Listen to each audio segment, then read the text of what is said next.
Good afternoon and welcome to another episode of the Business of Business podcast. I'm your host, Roy. Of course, we are the podcast that brings you a wide variety of guests that can talk about a diverse set of topics. Hopefully, we can show you something that maybe you haven't thought about or something that's keeping you up at night. We can provide you some answers or at least a go-to person to help you out. Today, we're excited to have Shayla Boyd-Gill. She went from bankruptcy to multiple six-figure business. She now is a family, freedom, and influence mentor and creator of Lux Business Sales System and a sales strategist who knows women entrepreneurs have to have it all: family, freedom, and affluence while doing what they love. She teaches her clients, which are mostly service-based businesses, to restructure their businesses and lives by boosting their high ticket sales so that they can make more money in less time without a heavy client load. Shayla, thanks for taking time out of your day to be with us. Really excited to be with you here today. Roy, thank you for inviting me to your community. Yes, yeah, and nothing better that we like to talk about than how we can increase our sales without having to increase, necessarily our customer base, and talking more focusing on those high ticket items and how we can structure that. But before we jump into the good stuff, tell us about yourself. How did you end up here? Have you always been in sales? Is this something that maybe, you took a turn through some other disciplines to get here? Yeah, I took a turn, leap, hop, and a few other things, actually.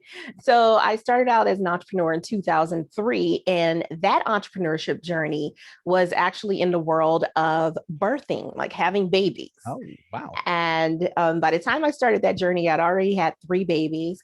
And I decided that I wanted to leave my corporate job as a construction engineering manager, ground up construction. I was like, I need to go home. Yeah. And I want to be with my kids, but I need to figure out something that I can do because we had a dual family income. Yeah. And the one thing I thought about, the funny thing I tell everyone is the thing that I thought about was, what can I do really well and that I could use to make money? I was really good at having babies. Sounds weird, but I was. So I said, well, what can we do? I'm not going back to school for this. This is not the journey I was quite thinking of, right. But what I realized, I had amazing birthing experiences, and so many women in my community had horrible experiences. And what I understood they needed was education. Yeah. So I became a childbirth educator and a doula, one of the top paying birth workers in the Washington, D.C. area. Wow. This industry, Roy, we are a very giving industry. Yeah. And so a lot of birth workers have a hard time charging for their services. Right, right. I started having different birth workers come to me and say, how are you getting all these clients, number one, and how are you charging this much for your service? We are doulas, we're childbirth educators. No one's paying this kind of money. I'm like, actually they are, but you don't know how to set up your business. I just happen to be a little bit more business savvy. So I started teaching some of them how to structure their businesses and how to get better quality clients, but also make sure that as they're serving, they're not burning themselves out. Yeah. Going from that industry, I personally, as I taught and served everyone else, I burned out. Yeah. Because, getting up at 3 a.m, babies don't have a schedule, right? No, they don't. They call when they call. Right. And by the time I left the birthing industry, I had 6 children of my own. Wow. And I literally said, I need to retire. I need to get out of this birth working service. It's really good money, but it's not sustainable. Right. And I wanted to leave while I was still on top. I decided to leave, continue to coach other birth workers. And then I knew it was time to expand beyond birth workers because I had gotten out of the industry. I gotten out of some of the lingo, the knowledge. I didn't stay up to date. I was like, when I retired, I disconnected. Yeah.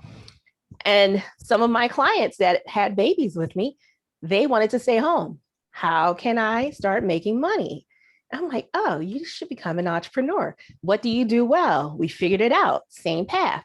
Great. Let me teach you how to turn that into a business. And from there, I just realized people really suck at selling. Yeah. It's just, it doesn't matter who you are. Most people don't want to sell. I understand, because we've been taught to sell in the wrong manner for many personalities. Yes. And I had to develop what I call my Lux sales system. And I've been able to teach people to go from just starting to selling. Then once you have an established 6-figure business or more, how to start scaling and sell higher ticket. And that's how I got to where I am now. Nice. Yeah. So many people, they're good at their craft. Of And so course. that selling part, and I think, with people that deliver care, it's even worse because they are compassionate by nature. Absolutely. And so they look at this situation like, oh, this person really needs help. How can Yeah. it? So if you can overcome that. The only question I have about the birthing business is, did you have people come back to you, when these kids turn 13 years old and hit those teenage years, are they coming back wanting their money back? What do we do now? Yeah, right. The funniest thing is I have people that will see me in the area, like they may see me at the grocery store and they're like, "Hi, Shayla, this is Johnny." And I'm like, "Who's Johnny?" "You were my doula. You were my childbirth educator." And these are teenagers now. So it's really fascinating. They're like, "This is your doula. She was at your birth." And the kids are looking at me like, "This is strange. Why are you telling me this, Mom, Dad? What's going on here?" Exactly. So I'm definitely seeing them now. That's funny.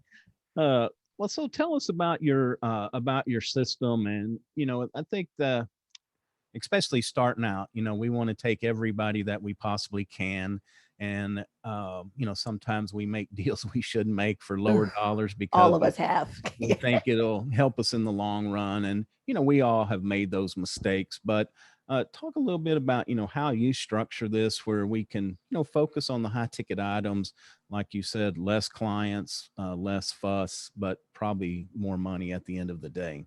Well, the most challenging part that I find that my clients have in my system, we have 5 parts. The first part is what I call my Lux Clarity. And when we're looking at clarity, we're getting clear on the type of client that we want to serve. Especially if we come from a place where we're serving everyone, meaning I can teach anyone how to start a business, how Right. to sell in their business. That was me. When I switched from the birth workers, I'm like, I can teach any woman how to start a business. Right. I had to, over time, learn to refine that because I did fall victim into, I was used to generating money very easily as a doula and childbirth educator. Now going into general coaching, I needed a win. I need to land a client. And usually that gut instinct will tell you, if you're on the phone with someone and you're selling to them and you realize that's probably not the person you should say, "Hey, let's make a deal." And you make the deal and it's the worst client you've ever had. They want the most and you've charged the least amount of money. So one of the first steps I have my clients do and really just make peace with is releasing what's no longer working for you. All right.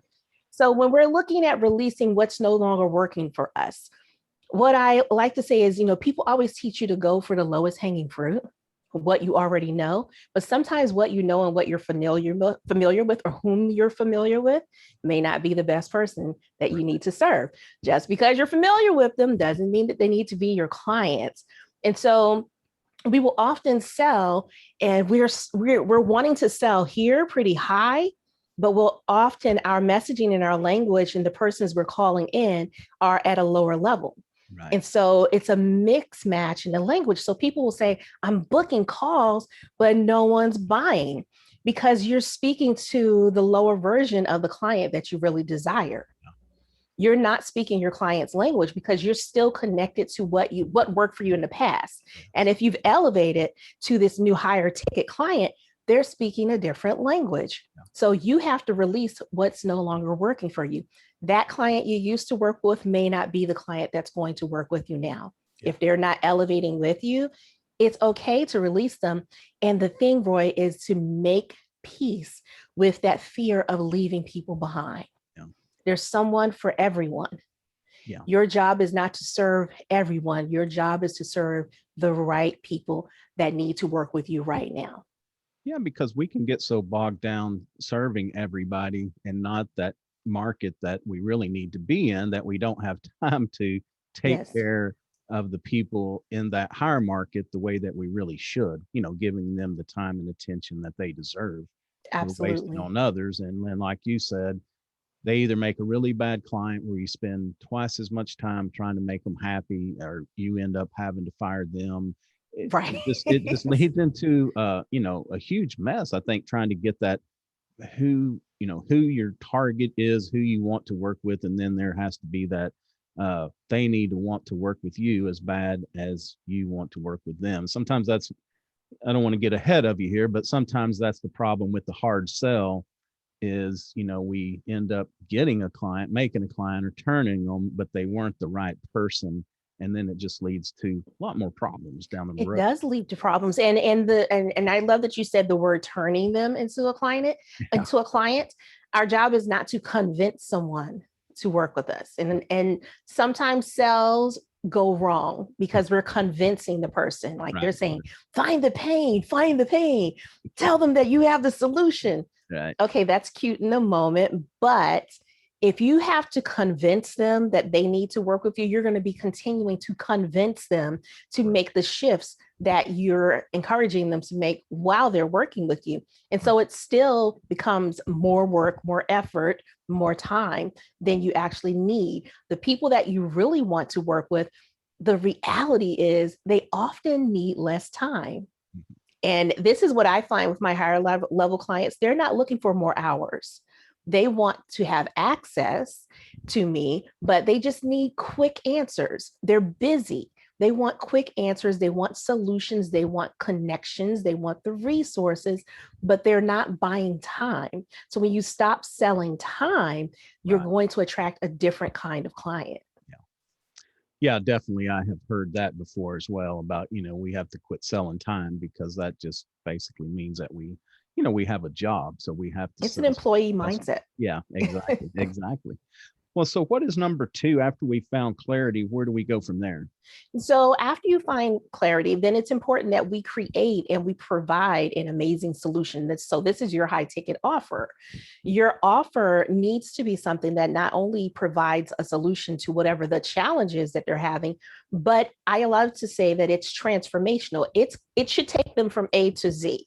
Right. And if your offer is that compelling and it solves the problem for them, they're going to do one of two things. They're going to stick around and renew, meaning you're able to retain your clients if you have that type of service, or they're going to become raving fans where they're going to tell more people about what you've done. And so now you have new marketing, internal marketing that's in place. You have people that are marketing for you. A mistake that I think a lot of my clients have made, and I made in the past too, I've had clients, I'm focusing on nurturing them, but I'm looking with the other eye, trying to look at who can I bring in as another client.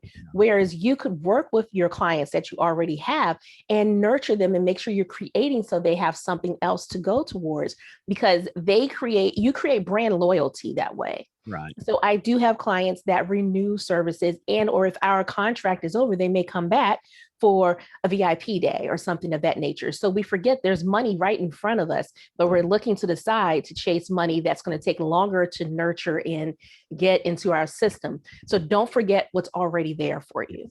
Yeah. And I'm glad you mentioned that, because I see that a lot. We're so focused on the new people that a lot of companies totally forget number one, to take care of their customer, because we want to not only keep them as a customer for longer term, but then we also don't focus on how we can provide more services, because the cost of acquisition for an existing client for a new service is minuscule compared to the cost of acquisition of a brand new client. You know what I find people really buy from me, Roy? They purchase an experience. Right. We think, like, I'm a business coach, business strategist, sales coach. We think they're buying sales coaching, but actually they're purchasing an experience. So I have what I call 7 Lux Touch Points. That's one of my Lux Touch Points, the Lux experience. There should be an experience from the time they first have a conversation with you, when they're exploring if we should do work together, to the point where they're giving you their credit card information. They should still feel like they're having an experience once they've said yes. Right. We drop the ball on the experience once we get paid.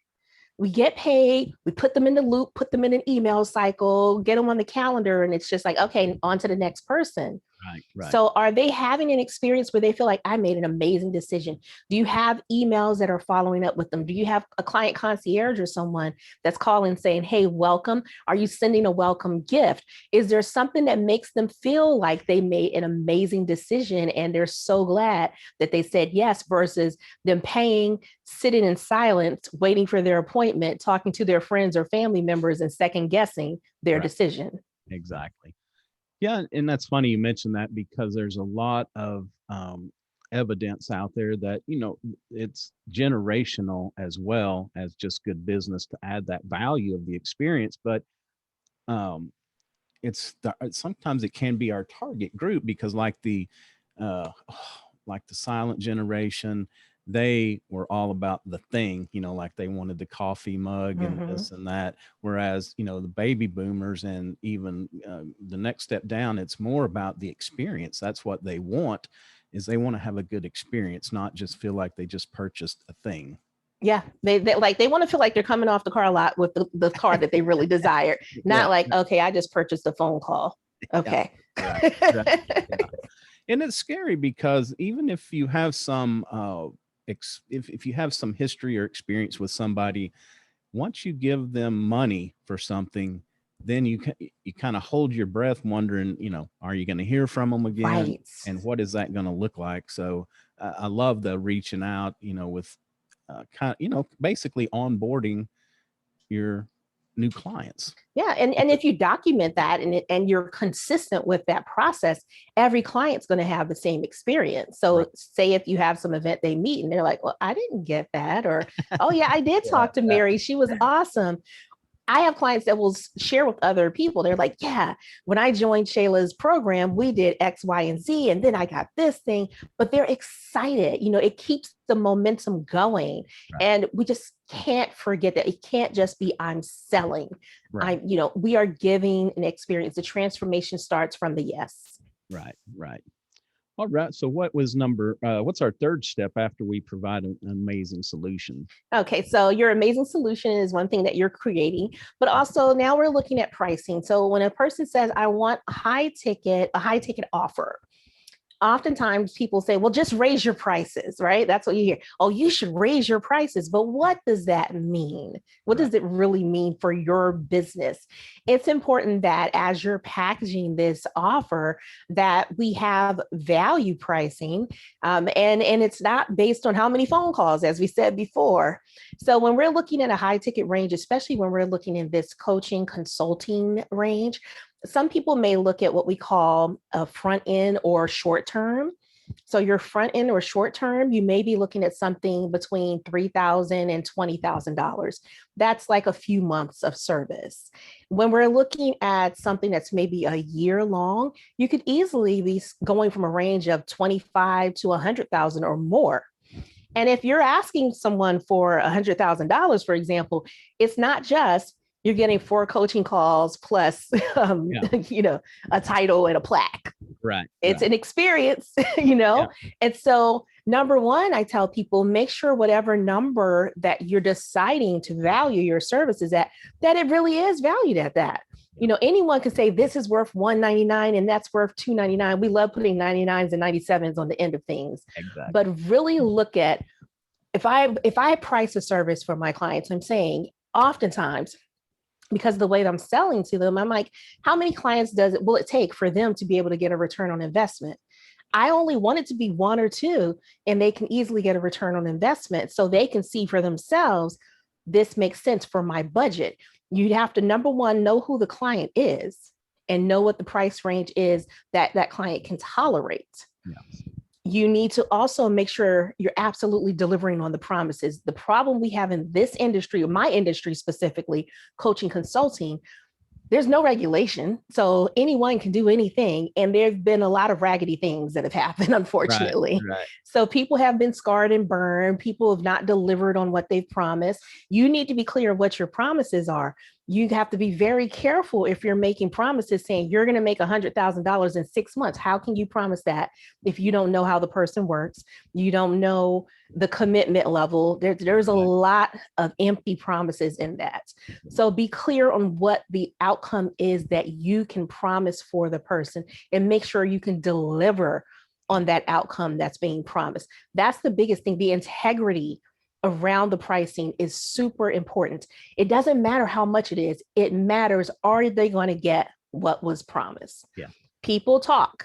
Yes. If you are pricing your services at some very high ticket level and people are, losing homes and can't eat, can't pay their mortgage, and you told them to go and get their 401k or something strange, that's a problem. Yeah. That's a huge problem. So you should be able to sleep at night with whatever pricing that you're asking for, but knowing you can deliver on what you say that you can do. Yeah, that's important, because I can give you all the best advice in the whole world, but if you don't put it into practice, you're not going to make any more money or any more clients. And so I think, as consultants, we all have to be very careful about those promises, because it sounds great when you're signing them up and you get them all hyped up, but if there's nothing on the back end, and with today's virtual ratings and virtual communication, it doesn't take long for when something goes wrong for it to start spreading like wildfire, and then all of a sudden everybody's scared of you. Oh, all of them. People talk. Yeah. So it's a dual agreement. It's the agreement on what you're going to deliver, but it's the agreement on what your clients are going to commit to doing. And one of the things when I'm having discovery calls with people, I'm very clear about that. Here's what I know I can show up and do for you. Here's the type of client that I need to show up for me. And if we are matched in that manner, we can work well together. So I love to tell my clients, where you hear the term, not all money's good money. Right. Just because someone can afford to pay your high ticket services doesn't mean that they're a good fit to work with you. If they don't have the integrity around showing up to their appointments on time, doing what it is that you've requested, they're not coachable. They are like, you can tell if people are complainers from the beginning. If they start their discovery call off with what's your refund policy? Okay, so let's talk about why we're starting there. Okay. Because you've already identified that you might not do what you're supposed to do. So if that's your first question, we're probably not a good fit to work together. And I'm okay with leaving a discovery call. Like if I see red flags, I'm okay with saying, I don't believe that we're a good fit. Right. And people are like, you're not going to make me an offer? Absolutely not. Yeah. There's no obligation for me to make an offer just because it's a sales call. Yeah. You're not obligated to make an offer. Yeah. And I think another great point is that it's better to walk away from those situations when you get that feeling, or, and it's something that you just learn over time when the conversation is going the wrong direction. It's okay to say, you know what, we're just not going to be a good fit. And there's nothing wrong with that. We don't have to explain ourselves. We get to choose who we work for as we go through this. And you get to choose it. And they're 4 L's, I like to say. When you're on that discovery call, your job is to listen. People are going to tell you exactly what you need to know. You're going to learn from that conversation that they're telling you. So you're going to learn, is this a good fit or is this not a good fit? Does this person have the integrity or not? And then you need to lead, LEAD as in David.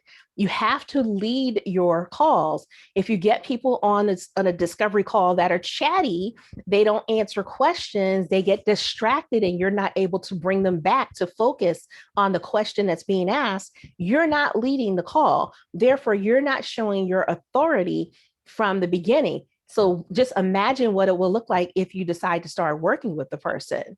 That can be another indicator if you can't lead this call properly. And that fourth one is what we just talked about, lead, LEAVE. If it's not going in the direction it needs to, if you're unable to lead or redirect, if the person's not being considerate, if the person gets on the call and says, so how much does it cost? And you're not having a conversation, it's not a good fit. Yeah. And usually when people lead with that, how much is it? That's when usually I stop it right there and say, if you're just trying to find a bargain basement price, then I am not your guy for sure. And kind of wanted to touch on that on the setting up pricing, because I see this in the other way as people try to price something so low that they end up working for minimum wage. And so we have to give a Easy. lot of thought into how much time are we committing to this, and what do we need to charge to make money. There's nothing, there's nothing wrong with where you fall on the spectrum. If you want to make 25,000 a year and you're good with that, if you want to make 50, 100, whatever it is, but really give some thought into the pricing, because I've had people before price services and I'm like, well, how much time does it really take you to fulfill that? And when they start adding up all of these different things, it's like, oh wow, I'm just barely breaking even on this service. And so give it some thought. And then kind of on the other side of this is when people start trying to beat you up over pricing. That's another great time to say, you know what, we are just, this just isn't for you. The service just isn't for you, and that's okay. Right. And I guarantee you, if you do that enough, you will have people that hang up, think about it, and they call you back and say, you know what, it is for me. They just want to see what they can get by with in a lot of times, but you can actually bring somebody around to your way of thinking by just letting them know, because people want things that are scarce. And so Yes. they think if you're Yes. willing to walk away, you still have to be careful, because those still may be troubled clients, Absolutely. but Absolutely. still you might get a second chance at that. So never be scared to stand up for yourself.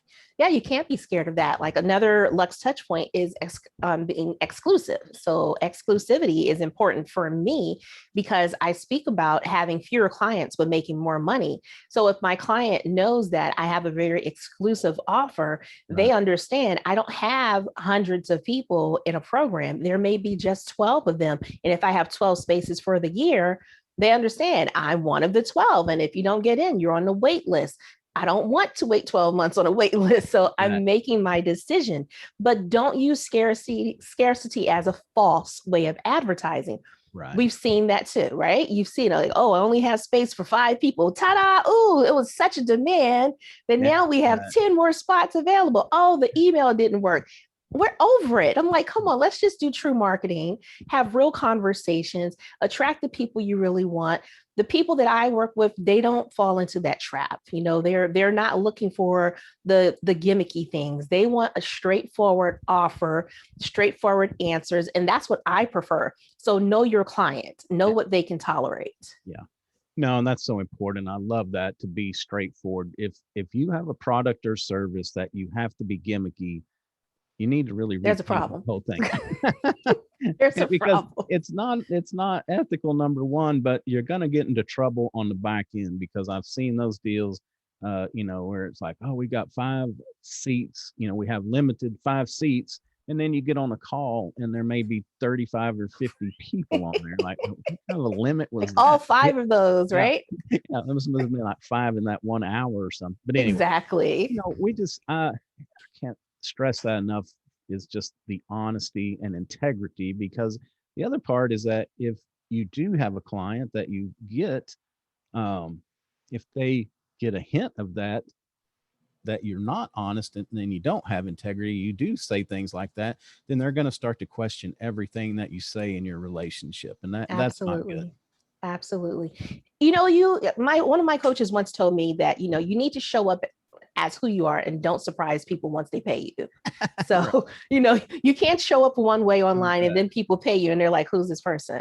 Exactly. So you need to be consistent with your messaging, consistent with your behavior, consistent with the way that you're speaking to people. I can't be this super nice person online and then I get a client and I'm like, who are you? Like I'm a drill sergeant. Yeah. People don't want that. They want to know that they are buying into what you sold to them. Right. That's all they want. Yeah. Because that's why they bought in the first place. Usually, we buy from people that we like, or we buy from people that we see ourselves in, or we see qualities that we like. And so if we present those to get the client, and then that's not who they get after that, that's another big red flag. Absolutely. Absolutely. And I've purchased that way before. And I'm like, what happened? Who's Right. this person? Yeah.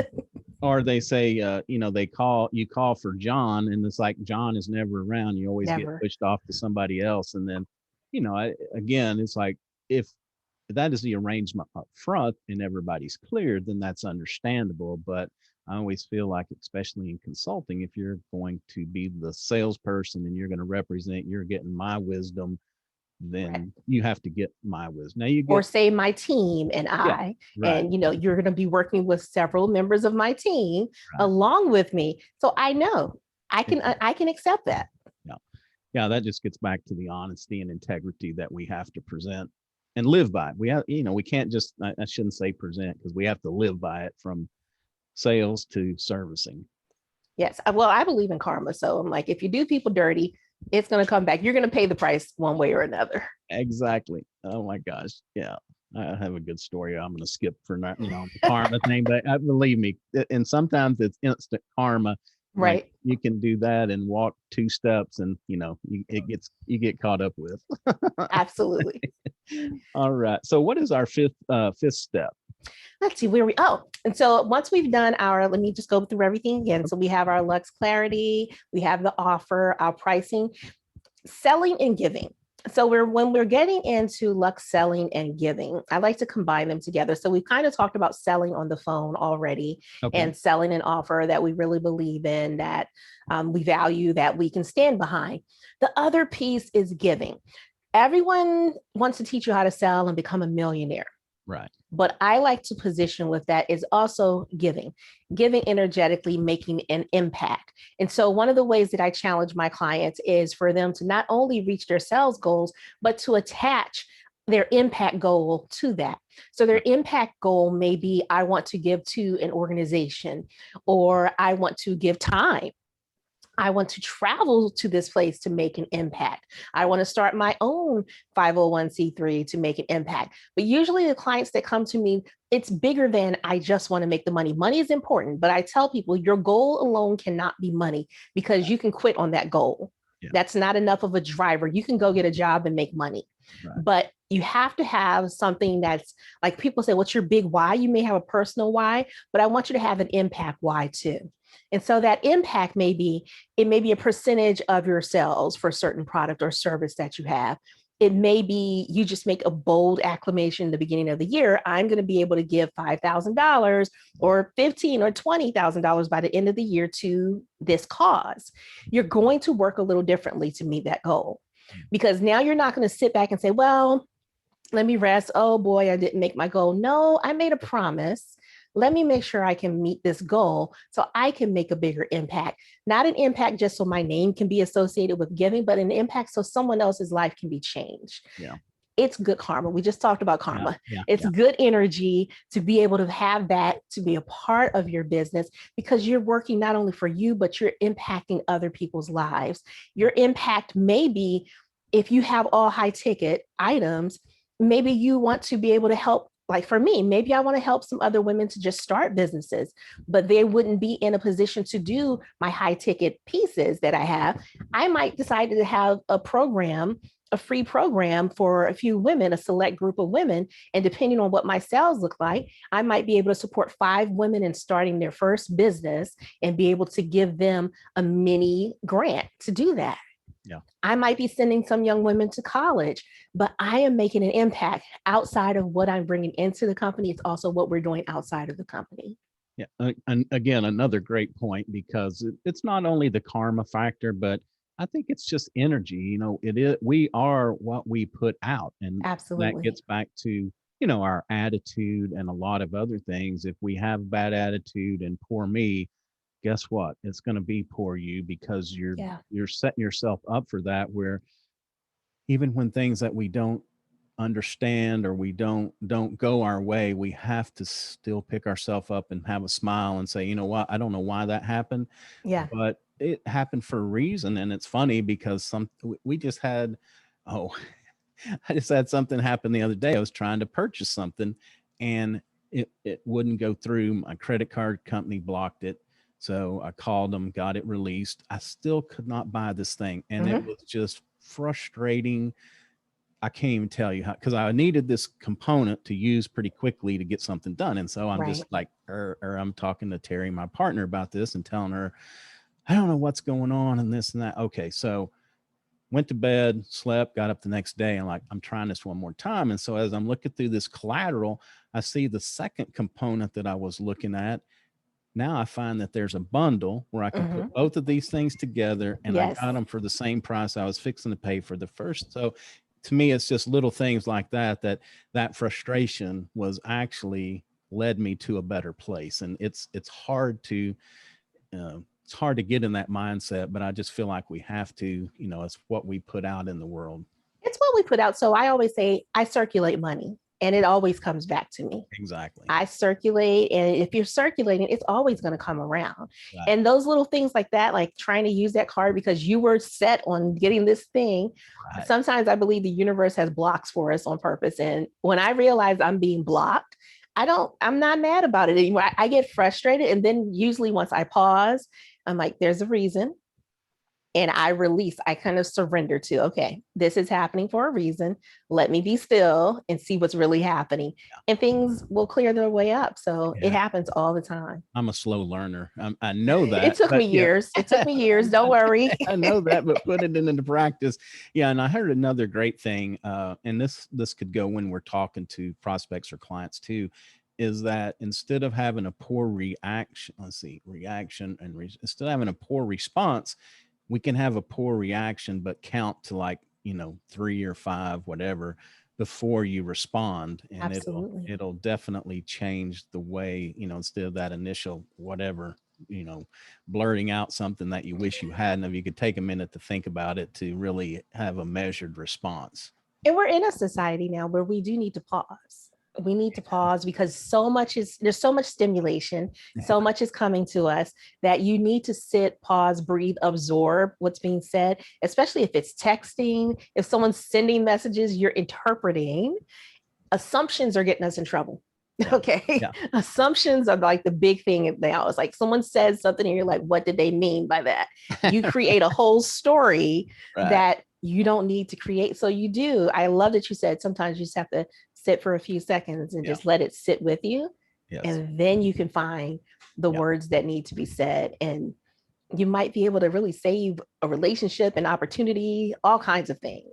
Yeah, because there's one meme that says, there's a list of things, but the words are one thing we can never take back. And once we say that, and the other thing is getting clarity with what's said in this, dealing with clients, it's important because we don't want to misinterpret something. And that another thing, pick up the phone and make a phone call where you can hear the voice, the inflection, all of those different things make a difference, because I will tell you, I have misinterpreted emails and be like, what the heck is going on? And so pick up the phone call the guy and say like, hey, can you explain this to me? And they're like this. And I was like, oh, okay. Now I get it. Not anywhere close to what I thought. Nowhere near. I had that happen yesterday. Someone sent me a message and they said, hey, Shayla, something, it was this whole story. Then I was like, I really need to talk. And I'm like, oh, whoa. What happened? I'm racking my head. Like, did I say something? What happened? I'm like, wait a minute. Why are you having this whole story?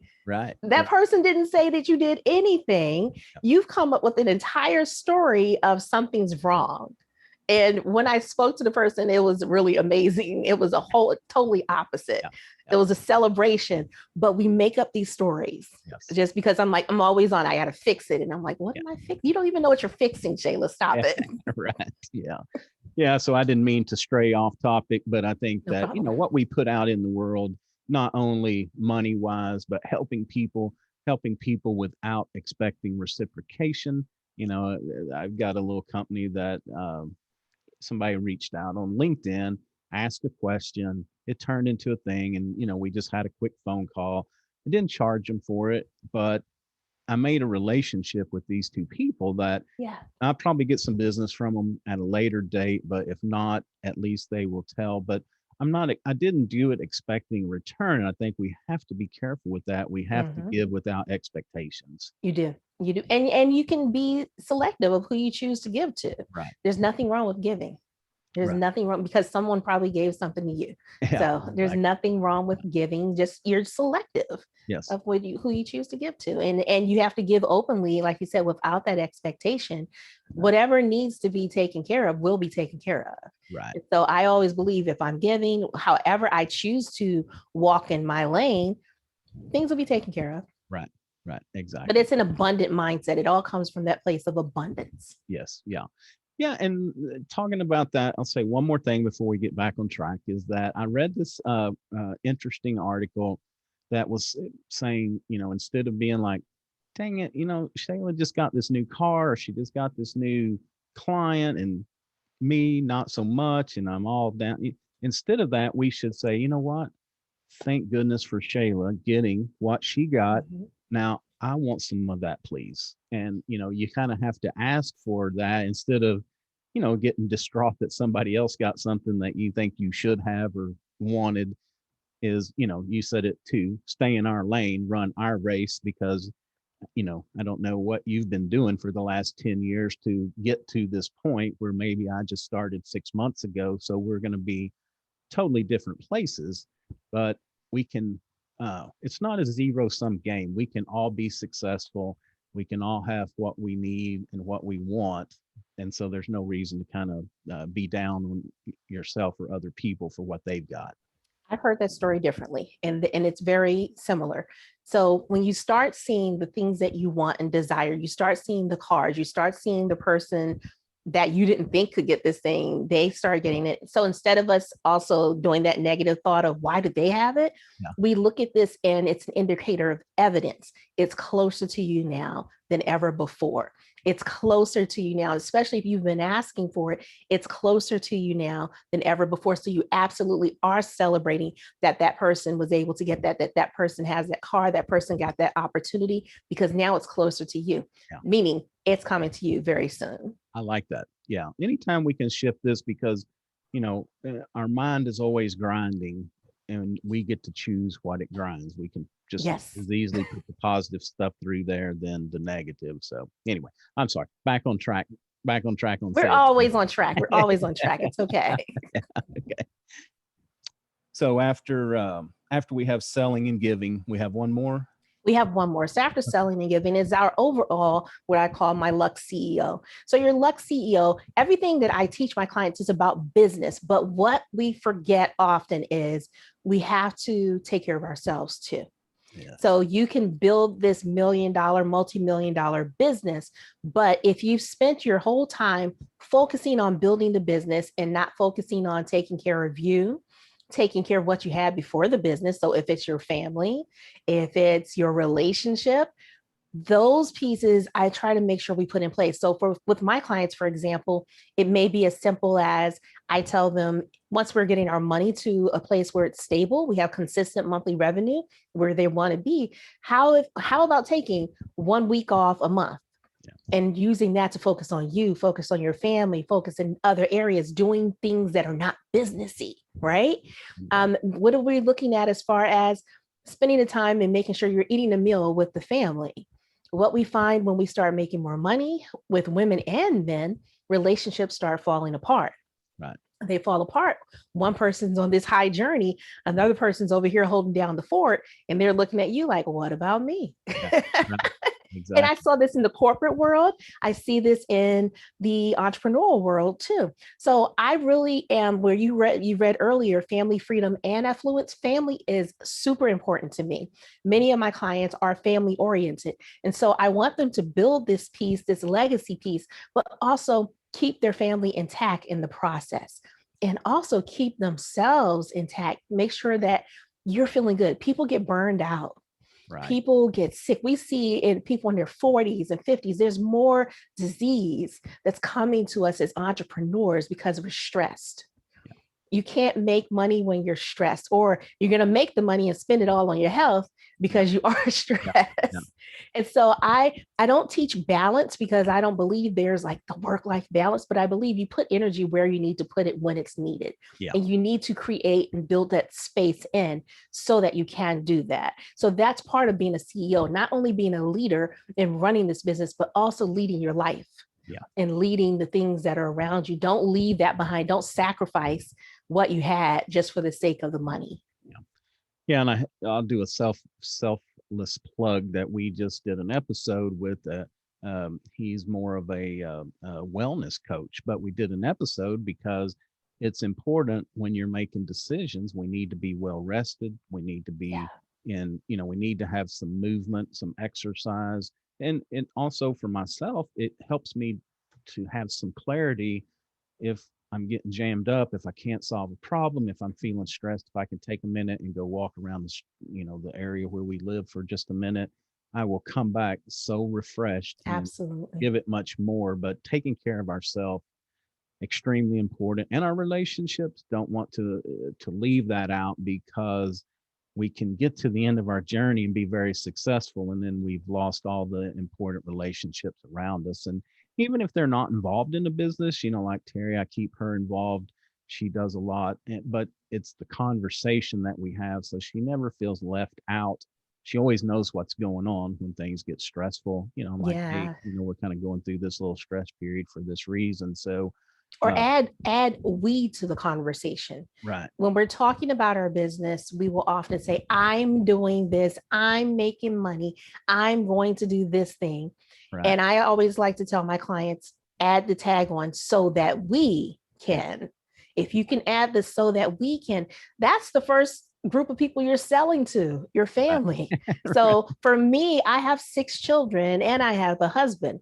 When I'm saying I'm going to a conference for a week, they're like, okay, you get to go on a vacation for a week and we're staying here. I'm going on a conference on this conference so that we can be able to. I'm going to always add the so that we can do on there. And so now when I have to leave, my husband's like, yeah, go ahead. I know exactly why you're doing what you're doing and I support you. right. Because he understands this journey. We're looking at long money. We're looking at creating this legacy. And he understands this temporary stint of me being away is worth, Yeah. it's worth the time. And it's so much easier in life when those closest to us support us, because once friction starts to build, It's hard.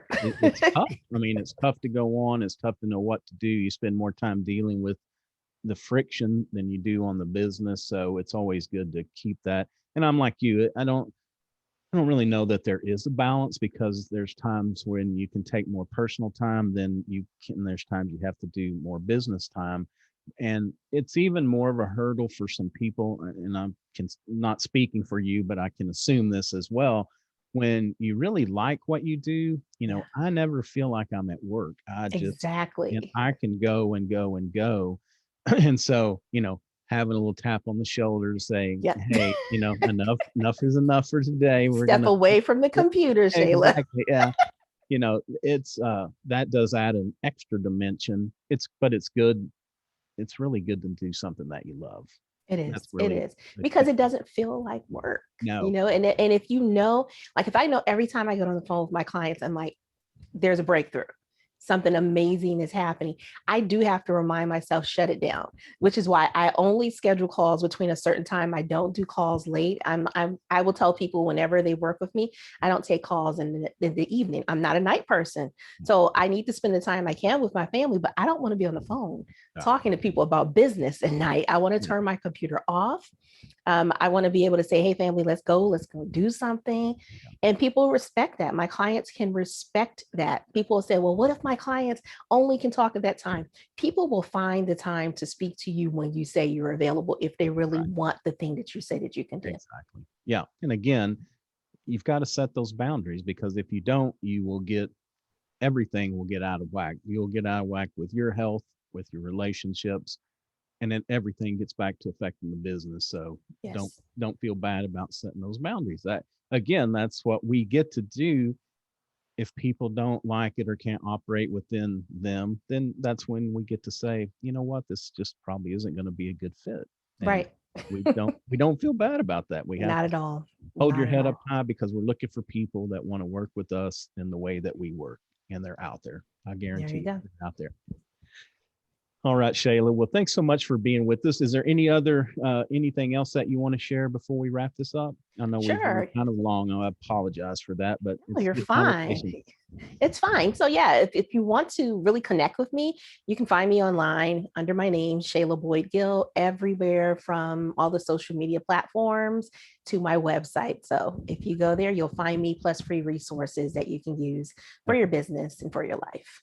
Okay, great. And I will put all that in the show notes as well, so y'all can reach out to Shayla and get some of her expertise, run through this program. It's great. I mean, everything that you hit on, it's like putting it all together so we can have we can be successful, healthy, happy. And also we have a process to go through. I think that's one thing Correct. that happens to us is that, well, I tried this one time and I tried this next time. If we have a system that we can polish it and perfect it, and we go through those same steps every time, it really helps us as well. That's the key, repetition, the same steps every time. Yeah, exactly. All right. Well, thanks so much for your time. Again, we much appreciate it. Y'all reach out, see how she can give you a hand on your sales process. That's going to do it for another episode of the Business of Business podcast. Of course, I'm your host, Roy. You can find us at www.thebusinessofbusinesspodcast.com. We're on all the major social media platforms. Hang out on Instagram a little bit more than anywhere else. So reach out to us there. We'd be glad to engage. Also, we're on all the major podcast platforms, iTunes, Stitcher, Google, Spotify. If we're not on one that you listen to, reach out. I'd be glad to get added, make it easier for you to listen to us every week.